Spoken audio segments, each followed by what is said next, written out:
Se o silêncio funciona, por que é tão difícil manter? Porque você não reage por raiva. Raiva é só a superfície. Você reage porque, no fundo, ainda quer que essa pessoa te entenda. Ainda acredita que existe uma versão das palavras certas que vai mudar algo. Que se você explicar de um jeito diferente, que se você mostrar as evidências certas, que se você encontrar o argumento perfeito, dessa vez vai ser diferente. Essa crença é o verdadeiro mecanismo por dentro. E ela não é fraqueza. É uma necessidade humana legítima. Ser visto, ser compreendido, ser validado por quem importa. O problema é quando essa necessidade é direcionada para alguém que não tem capacidade ou interesse de oferecê-la. Imagina você de pé na beira de um deserto com um balde de água na mão. Você começa a despejar essa água na areia seca. A areia absorve tudo. Não sobra nada. Você pega mais água, despeja de novo. E continua, esperando que em algum momento a areia fique encharcada o suficiente para te devolver algo. Ela não vai. Certas pessoas não foram construídas para te entender. Não por maldade, necessariamente, mas porque têm limitações que você não consegue resolver por conta delas. E a hora em que você para de tentar convencer quem não pode ser convencido, é a hora em que você começa a se libertar. Agora vamos falar sobre algo que raramente é dito com clareza: o custo real de reagir. Não o custo emocional óbvio. O custo físico, mental e de tempo que a maioria nunca contabiliza. Cada vez que você reage a uma provocação que não merecia a sua energia, você paga. Primeiro, com cortisol no sangue. Quando a sua amígdala dispara o alarme, seu corpo entra em modo de guerra.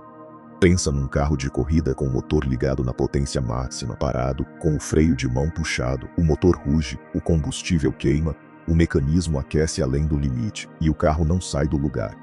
É exatamente isso que acontece no seu corpo quando você entra em modo de reação por causa de uma mensagem de texto.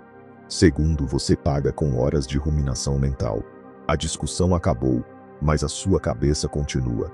Você fica repassando o que disse, o que deveria ter dito, o que ela quis dizer com aquilo, como vai reagir quando encontrar ela de novo. É como um disco riscado que toca a mesma parte repetidamente. Enquanto você tenta dormir, tenta trabalhar, tenta estar presente em outra. Enquanto isso, horas passam. Horas que poderiam ter sido completamente suas. Terceiro, você paga com decisões tomadas no estado errado. Sob o efeito do cortisol, a parte racional do seu cérebro funciona com menos eficiência.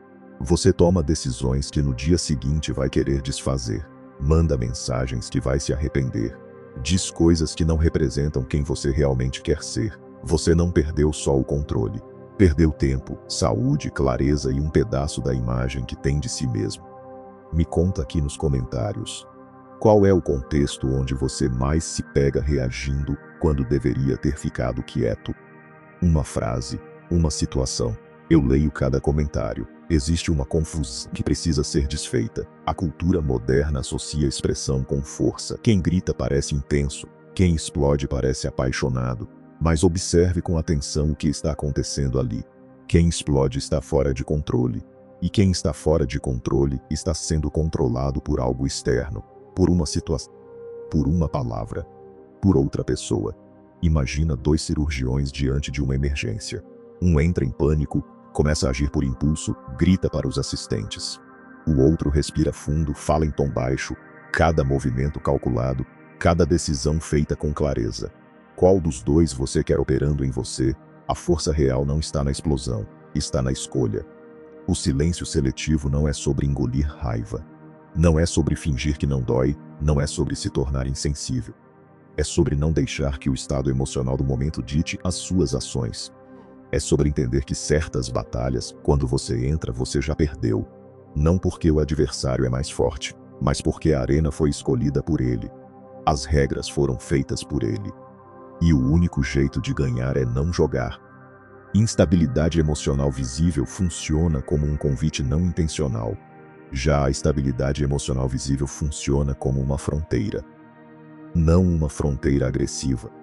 Uma fronteira serena que diz, sem nenhuma palavra, eu sei quem sou, eu sei o que vale meu tempo, aqui não passa, o cérebro é moldável, isso tem nome, neuroplasticidade. Pensa em dois caminhos numa floresta densa. Um deles foi aberto há anos. É largo, limpo, fácil de percorrer. É o caminho da reação. O outro é novo, cheio de galhos. Você precisa abrir passagem a cada vez. É o caminho da escolha consciente. Mas cada vez que você passa pelo caminho novo, ele fica um pouco mais fácil. Um galho a menos. Um passo mais natural. E um dia, sem que você perceba exatamente quando aconteceu, o caminho novo virou o natural e o antigo começou a se fechar. O silêncio deixa de ser uma técnica e vira quem você é. Existe algo que as pessoas ao redor percebem em quem não reage. Não imediatamente, mas com o tempo. Uma presença diferente. Uma estabilidade que é difícil de explicar, mas impossível de ignorar. Como uma pedra grande no meio de um rio agitado. A água bate, gira ao redor, faz barulho, e a pedra simplesmente continua lá, sólida, sem precisar provar nada para a correnteza. Pessoas que reagem muito sinalizam que podem ser desestabilizadas. E pessoas que podem ser desestabilizadas convidam a ser testadas. Quem provoca percebe e recua. Quem respeita percebe e se aproxima. Você não precisou dizer nada, mas comunicou tudo. A neurocientista Jill Bolte Taylor estudou o funcionamento do cérebro por anos e descobriu algo que parece simples, mas muda tudo quando você entende de verdade. Uma emoção, fisiologicamente, dura 90 segundos. É o tempo que os hormônios do estresse levam para percorrer o sistema nervoso e começar a se dissipar naturalmente. Pensa numa onda no mar. Ela surge no horizonte, cresce, atinge o pico.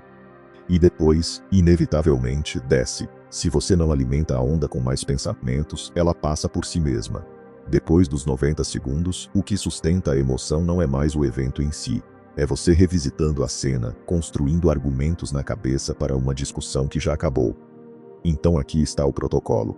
Da próxima vez que você sentir o impulso de reagir a uma provocação, antes de responder a mensagem, antes de abrir a boca, antes de qualquer coisa, espere 90 segundos. Não faça nada. Apenas observe o que acontece dentro de você, sinta a onda subindo. A urgência vai aparecer, a vontade de agir vai gritar. Mas você observa, você respira e conta. Na maioria das vezes, ao final dos 90 segundos, você vai perceber que a urgência diminuiu, que o calor baixou, que o que parecia essencial responder não precisava de resposta nenhuma. Isso não é supressão. É você dando tempo para a parte racional do seu cérebro assumir o controle que o alarme da amígdala tentou sequestrar. 90 segundos. É tudo que separa uma reação que você vai se arrepender de uma escolha que vai te respeitar. Durante todo esse tempo, você acreditou que o problema era a outra pessoa. A ex que te provocava nas horas certas. O familiar que sabia exatamente onde apertar. O colega que diminuía seu trabalho com uma frase dita na frente dos outros. Mas o que realmente te machucava não eram as palavras deles. Era a parte de você que ainda precisava de aprovação deles. Que ainda queria provar alguma coisa, que ainda esperava, mesmo sem admitir que dessa vez eles agissem diferente. Pensa numa janela com luz entrando de fora. Quando você fecha a janela, a luz de fora não some, mas ela para de entrar. O dia em que você para de reagir não é o dia em que você desiste. É o dia em que você finalmente decide que a sua paz vale mais do que qualquer vitória numa discussão. O que a neurociência documenta sobre a ruminação tem uma implicação específica para o custo do reagir. Quando você revisa uma cena de conflito repetidamente na cabeça, o cérebro ativa as mesmas estruturas que ativaria se o conflito estivesse acontecendo agora. O cortisol continua subindo. A amígdala continua em alerta. O córtex pré-frontal continua com eficiência reduzida. Então, a discussão pode ter acabado há horas ou dias, mas enquanto você continua repassando ela na cabeça, o seu corpo ainda está dentro dela. E cada nova passagem é mais cortisol, mais desgaste, mais horas que não eram suas. A ideia de que a sua atenção é poder tem uma aplicação prática específica para esse tema. Quando você reage, você está investindo atenção numa direção. E a atenção, diferente de outras formas de energia, não pode ser dividida igualmente. O que você está dando para o conflito não está disponível para o que você poderia estar construindo. E ao longo do tempo, A soma de todas as reações desnecessárias representa uma quantidade significativa de criatividade, clareza e foco que foi para a arena errada. Sêneca, quando escrevia que ninguém pode te machucar sem a sua permissão, não estava negando que a dor existe. Ele sabia muito bem que existe. Estava dizendo algo muito mais preciso, que a dor é involuntária, mas o que você faz com ela é uma escolha. Você pode escolher ficar dentro da dor, alimentá-la com mais pensamentos, expandi-la com mais conversa, transformá-la numa identidade. Ou pode escolher reconhecê-la, deixá-la existir sem a ampliar. E seguir construindo o que importa. O protocolo dos 90 segundos tem uma particularidade que é importante nomear. Ele não é para ser usado em situações onde a resposta é genuinamente necessária. Tem contextos onde a reação imediata é a resposta certa, onde o silêncio seria negligência ou covardia. O discernimento entre esses contextos é o que se desenvolve com a prática. E a prática começa nas situações onde você já sabe, internamente, que a reação que está sendo puxada não serve a nada além de dar ao outro a confirmação que está buscando. A neuroplasticidade que permite que o caminho da reação se feche e o caminho da escolha se abra, tem uma dimensão temporal que é importante conhecer para não desanimar no processo. Não é uma mudança de dias. É uma mudança de meses, de contextos repetidos, de escolhas feitas em situações cada vez mais difíceis. E ao longo desse tempo, vai ter momentos de retrocesso. Dias em que você vai reagir quando não queria. E a resposta a esses momentos é a mesma: observar, não se punir e retomar o próximo passo. A fronteira serena que a estabilidade emocional cria ao redor de quem a possui tem uma qualidade específica que é diferente de qualquer outra forma de sinalização de limite. Um limite dito com raiva comunica que o que ficou do lado de fora ainda tem poder de te afetar. Uma fronteira mantida com calma comunica que não há disputa, que a questão está resolvida internamente. E essa ausência de disputa é o que torna a fronteira muito mais difícil de questionar do que qualquer limite estabelecido com intensidade emocional. Existe algo sobre o paradoxo do respeito que emerge com o tempo de silêncio seletivo que vale nomear com cuidado. Não é que você se torna respeitado porque passou a ser visto como distante ou inacessível. Ao contrário, quem pratica o silêncio seletivo com maestria frequentemente se torna mais presente, não menos. Mais capaz de estar completamente lá quando escolhe estar, precisamente porque não está distribuindo energia para o que não merece. E essa qualidade de presença, quando acontece, tem um peso específico que a presença ansiosa nunca consegue ter. E existe algo final sobre o que significa parar de reagir que o roteiro captura com precisão. Não é o dia em que você desiste. É o dia em que você finalmente decide que a sua paz vale mais do que qualquer vitória numa discussão. Que o seu tempo vale mais do que qualquer último argumento. Que você vale mais do que o que alguém pensa de você. E quando essa hierarquia de valores se instala de forma genuína, não como postura, mas como convicção real, o silêncio não é mais esforço. É simplesmente quem você escolheu ser. O que acontece com o relacionamento com as pessoas ao redor quando você começa a praticar o silêncio seletivo é frequentemente diferente do que se espera. Algumas relações vão se afastar. As que dependiam do ciclo de provocação e reação para funcionar vão perder o combustível e se dissipar. Isso pode doer no curto prazo, especialmente se a relação foi importante. Mas é também informação, revela o que de fato sustentava a dinâmica. E outras relações vão se aprofundar. Porque quando você não está mais em modo defensivo constante, você está mais disponível para a conexão genuína. A distinção entre suprimir e deixar passar que o protocolo dos 90 segundos captura é especialmente importante para quem está acostumado a ceder e se preocupa que silêncio seja mais da mesma coisa. Suprimir é guardar a raiva por baixo de uma superfície calma que vai acabar rompendo em algum momento. Deixar passar é observar a emoção sem alimentá-la, reconhecer que existe sem decidir que precisa ser expressa agora e verificar ao final dos 90 segundos se ainda faz sentido responder. Suprimir cria pressão. Deixar passar cria espaço.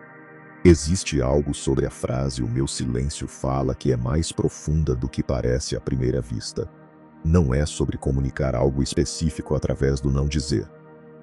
É sobre demonstrar, através da consistência ao longo do tempo, que você não precisa de reação para existir, que a sua presença não depende de provocar resposta, que você tem onde estar quando não está na arena que alguém tentou criar para você. E essa demonstração, feita sem palavras e precisamente por isso, tem um peso que qualquer argumento verbal raramente consegue ter. E a questão final que o roteiro levanta, quem você ser quando for provocado de novo, é a que importa mais de tudo. Não é se você vai ser provocado. Você vai. A questão é se nesse momento você vai ser movido pelo que chegou de fora ou pelo que está construído de dentro. E o que está sendo construído de dentro, com cada 90 segundos praticado, com cada extinção comportamental mantida, com cada escolha de não alimentar o que não merece, é a resposta mais duradoura que existe para essa questão. Existe algo sobre a prática dos 90 segundos que é importante calibrar para não criar expectativa errada. Os 90 segundos não são uma técnica de autocontrole que você usa esporadicamente em situações de alta tensão. São uma prática cotidiana que se vai desenvolvendo em situações de baixo a médio estresse primeiro, para que o caminho neural esteja disponível nas situações de alto estresse, quando é mais necessário. Como qualquer treino físico, você não faz a prova antes de ter feito os treinos. Você pratica até que a resposta seja mais natural do que o impulso. A distinção entre o que está sob o seu controle e o que não está, que Epicteto desenvolveu numa condição de escravidão, tem uma aplicação diária que vai muito além das situações de provocação explícita. É uma ferramenta de filtro que funciona em qualquer momento de incerteza. Antes de gastar energia com algo, a pergunta é: isso está sob o meu controle? A resposta de alguém que não recebi ainda: não. A forma como essa pessoa me vê: não. A decisão que vou tomar a partir dessa interação: sim. E é exatamente aí que a energia vai. O que a prática do silêncio seletivo revela sobre você, ao longo do tempo, é frequentemente surpreendente. Porque quando você para de ser consumido pelas reações e pelas ruminações que a seguem, começa a ter mais atenção disponível. E essa atenção começa a ir para lugares que estavam esperando ser visitados. Projetos que ficaram em segundo plano. Relações que mereciam mais presença. Aspectos da sua vida que existiam mas não recebiam energia porque a arena estava tomando tudo. E esse redirecionamento de atenção, que é consequência natural da prática, muda a qualidade de tudo ao redor. O meu silêncio fala. Não porque comunica uma mensagem específica, mas porque, ao longo do tempo, comunica algo sobre quem você é. Comunica que você sabe distinguir o que merece a sua presença do que não merece. Que você entende que a atenção é um recurso finito e valioso que tem um destino.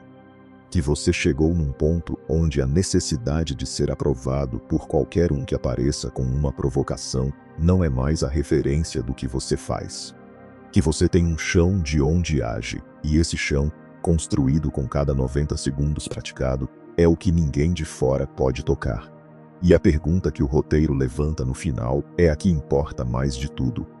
Quem você vai ser quando for provocado de novo? Não é uma pergunta sobre o futuro. É uma pergunta sobre o que você está construindo agora. Porque o que você construiu até aqui, com cada 90 segundos praticado, com cada extinção mantida, com cada nota que tocou e você escolheu não dançar, já está começando a ser a resposta. E essa resposta não precisa ser declarada. Ela simplesmente aparece.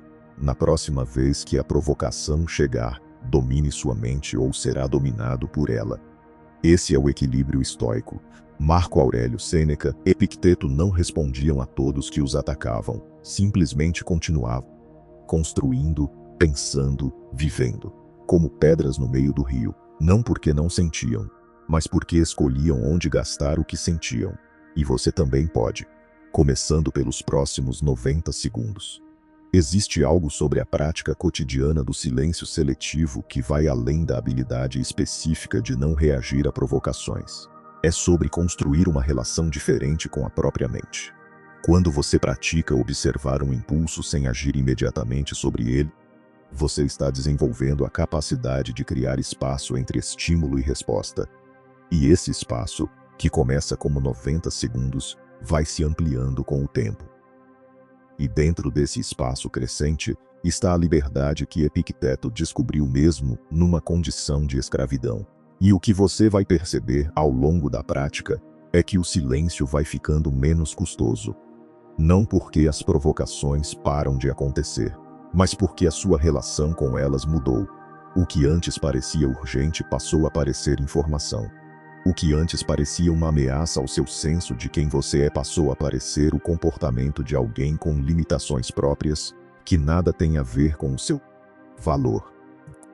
E essa mudança de percepção, que chega gradualmente e às vezes de forma que você só percebe olhando para trás, é o sinal mais claro de que o caminho novo está se tornando natural. E o que emerge desse processo ao longo do tempo tem uma qualidade que é difícil de nomear exatamente, mas fácil de reconhecer quem a possui. É a presença de alguém que está completamente lá, mas não pode ser movido facilmente, que ouve sem precisar imediatamente demonstrar que ouviu, que sente sem precisar que o sentimento seja validado externamente para ser real, que existe sem precisar de reação para confirmar que existe. Isso não é distância. É a forma mais intensa de presença que existe. O meu silêncio fala, não porque comunicou algo específico, mas porque demonstrou com consistência que você tem um chão. E chão não precisa se anunciar, simplesmente sustenta.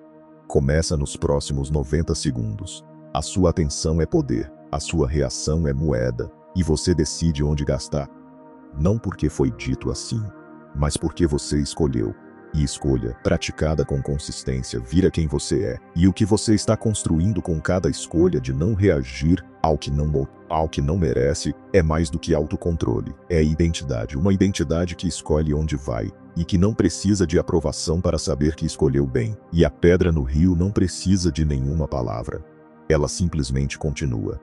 Sólida, e as águas ao redor aprendem onde ela está. Domine sua mente ou será dominado por ela. E dominar não é suprimir, é escolher, com o que está construído de dentro. E a pessoa que você está se tornando com essa prática é a que você queria ser nas vezes em que reagiu e se arrependeu. Essa pessoa está aqui, construída 90 segundos de cada vez. E chão firme não precisa de anúncio. Pessoas ao redor percebem, sem que você precise dizer nada, porque o que vem de dentro é o que sempre fala mais alto. O meu silêncio fala. E fala pelo peso genuíno do que foi construído por dentro ao longo do tempo, com cada escolha feita de dentro, em vez de movida pelo que chegou de fora. E a próxima vez que a nota soar, você vai reconhecer. Vai perceber o padrão se formando, e vai escolher não dançar. E cada vez que fizer isso, a escolha vai ficando mais natural, até virar definitivamente quem você é. E o que você constrói com 90 segundos praticados ao longo do tempo, é uma fundação genuína que a correnteza mais forte não derruba. Começa agora, com a próxima situação onde o impulso aparecer e você, em vez de reagir imediatamente, observar, respirar e depois decidir com clareza. E a prática começa hoje, agora. Se algo do que foi falado aqui chegou em você, se você se reconheceu nesse custo que estava pagando sem nunca ter contabilizado, eu te convido a conhecer o método Devagar Tudo Muda. É um caminho de desenvolvimento emocional que vai te ajudar a entender genuinamente o mecanismo por dentro que alimentava as reações, a praticar o protocolo dos 90 segundos com suporte de quem entende o processo de perto, e a construir, com cuidado genuíno e com a consistência que esse processo pede, uma presença que comunica solidez real sem precisar de explosão para ser percebida pelos outros. O link está na descrição desse vídeo. Se esse conteúdo chegou onde devia, compartilha com alguém que você sabe que precisa ouvir isso. Aquela pessoa que está perdendo relacionamentos e oportunidades por reações que ela mesma sabe que não representam quem ela quer ser. E se ainda não acompanha o canal, inscreve-se agora, pois toda semana tem conteúdo novo por aqui, pensado com cuidado para pessoas que estão levando o próprio desenvolvimento a sério. Ativa o sininho para continuar essa jornada e ficar por dentro dos próximos conteúdos. Vejo você no próximo vídeo. Lembre-se, Devagar, tudo muda.